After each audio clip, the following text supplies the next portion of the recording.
Room 13 by Robert Swindells, Chapter 5. Hey, look! A boy on the right-hand side near the front of the coach stood up and pointed. Everybody looked. Out of the bleak landscape rose three white dome-shaped objects, like gigantic mushrooms breaking through the earth. As the coach carried them closer, they saw a scatter of low buildings and a fence.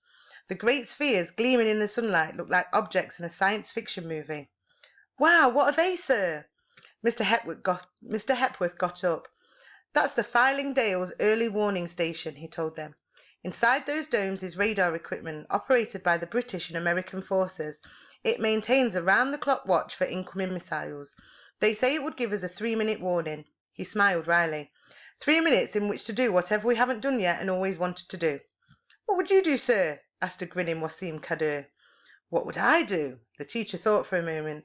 I think I'd get a brick and throw it through the biggest window I could find, he smiled. I've always fancied that.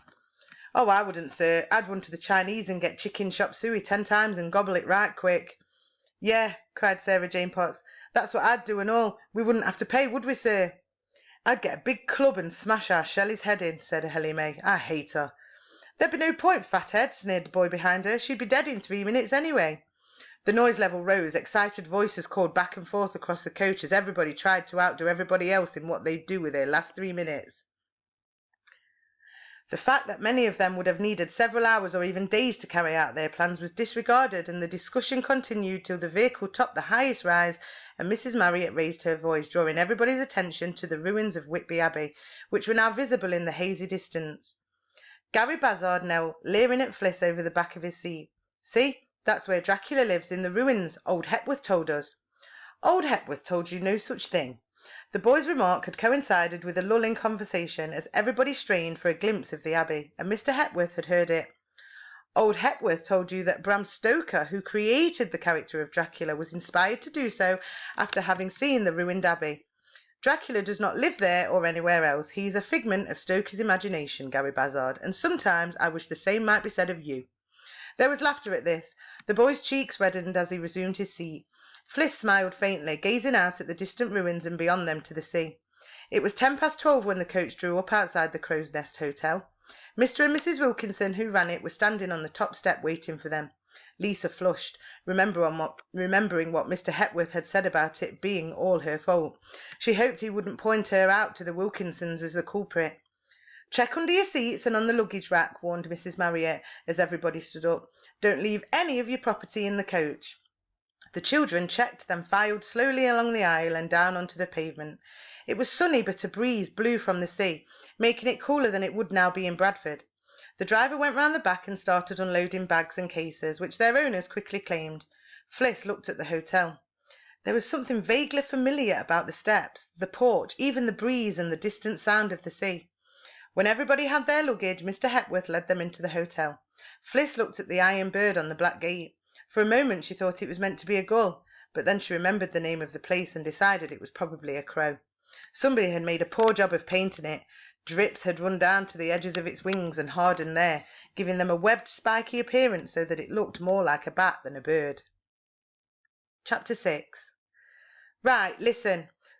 Lunch over, they had crammed themselves into the lounge with all their baggage, squeezing into chairs and settees, perching on the edges of tables, sitting on bags and cases on the floor while the three teachers sorted out room allocations and other matters with the Wilkinsons in the hallway.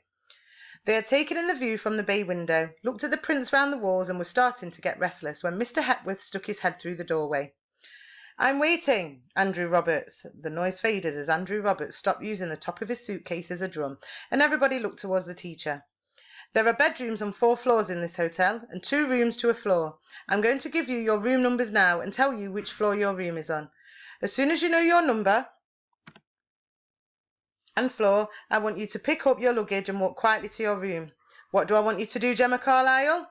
Sir, go up to our room, sir. And how do I want you to go? Walking quietly, sir. Right. Mr. Hepworth glared about the crowded room from under dark, bushy eyebrows. Walking quietly, not charging up the stairs like crazed rhinoceros, swinging your case, smashing vases and screaming at the top of your voice. And when you find your room, go in and wait. Don't touch anything, and don't start fighting about whose bed is which, or who's going to have this wardrobe or that drawer. The teacher responsible for your floor will come and sort all that out as soon as possible. He put on his spectacles and began reading from a list. Joanne O'Connor, Maureen O'Connor, Felicity Morgan and Marie Nero, top floor, room 10. Oh, sir! Moaning already, Felicity? Me and Lisa wanted to be together, sir. Well, you're not, are you? We'd be here all day if we started trying to put everybody with their best friend. Off you go. He scanned his list again. Vicky Holmes, Samantha Story and Lisa Watmow, top floor, room 11. Fliss carried her case up the stairs. There were brown photographs in frames all the way up, ships and boats with sails, old-time fisher-folk in bulky clothes, a wave breaking over a jetty. Room 10 contained a pair of bunk beds and a double bed. There were 2 wardrobes, a chest of drawers and a dressing table. The carpet was green and thin. A small wash basin stood in one corner. A brown photograph on the wall showed 2 children playing with a toy boat in a rock pool. Maureen went to the window. Hey, we're ever so high, you can see the sea from here. Joanna Marie went to look. Fliss put her case down and joined them. Beyond the road, an expanse of close-mown grass bisected by a footpath stretched almost to the cliff top. There were wooden seats at intervals along the footpath. Away to the left was something which might be a crazy golf course, while to the right stood a shelter with benches and large windows, and a telephone kiosk. In the shelter an old woman sat. She was dressed in black and seemed to be looking straight at them. Beyond all this, glinting blue-grey under the sun, lay the sea. Isn't it lovely? Breathed Marie. Maureen's eyes followed a gull that swooped and soared along the line of the cliff. Joanne peered towards the horizon and thought she could make out the long, low shape of a ship, a tanker perhaps. Fliss gazed out to sea too, but she wasn't looking for a ship. She was thinking, Marie's right. It is lovely, but not nearly so beautiful as at night, when the moon makes a silver path across the water. Behind them somebody knocked loudly on the door and flung it open.